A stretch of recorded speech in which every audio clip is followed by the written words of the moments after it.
Dahil may nag-viral na video about sa mga wirings na lumulutong, nakita ko kasi pinapakuluan po nila. So ngayon, subukan po natin na pakuluan yung ganitong klaseng wire. Actually ito, medyo malutong na po ito. Ito yung mga luma kong mga speaker wire. Makikita nyo naman na talaga pong nag-titwist na yung mga wirings po nito. So matigas na po yan. So kahit anong balik, hindi na po yan bumabalik sa dati. So subukan natin siyang pakuluan. Kung magiging okay nga, no, kung magbaback to normal yung ating wiring na ito. So speaker wire yung gagamitin ko dito. So ito mga sounds, bali nagpapakulo na ako ng tubig po dito. So hintayin na lang nating kumulo at saka ilalagay natin yung wire na ito. Kumukulo na yung tubig, so ilagay na natin yung wire po dito. So ibabad na natin siya, I think mga 5 minutes siguro okay na po yan.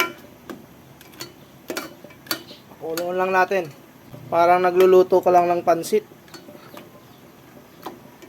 Yan, so pakuluan lang natin ng mga 5 minutes. Nilagyan ko siya ng takip, so nasa 2 minutes na po itong kumukulo. So ito na, after 5 minutes ng pagpapakulo, kukunin ko na yung wire.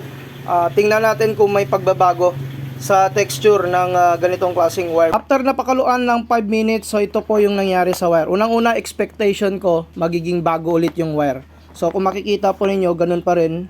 Parang madumi-dumi pa rin yung ating wire po dito. At saka yung nagtitwist po natin na wire, so ganun pa rin naman. Wala po ditong nangyari, no? Hindi po siya lumambot yung wire. Ganun pa rin.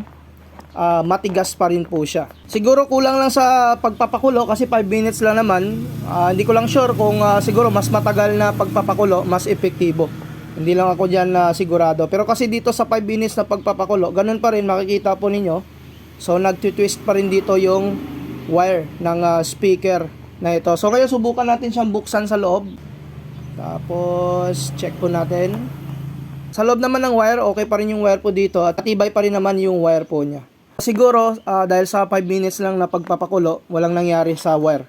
No, pero at least nasubukan ko kung may mangyayaring pagbabago, kung mga 5 minutes na pagpapakulo, kung ano yung mangyayari dito sa wire na ito. So hanggang dito na lang muna yung ating video. Peace out.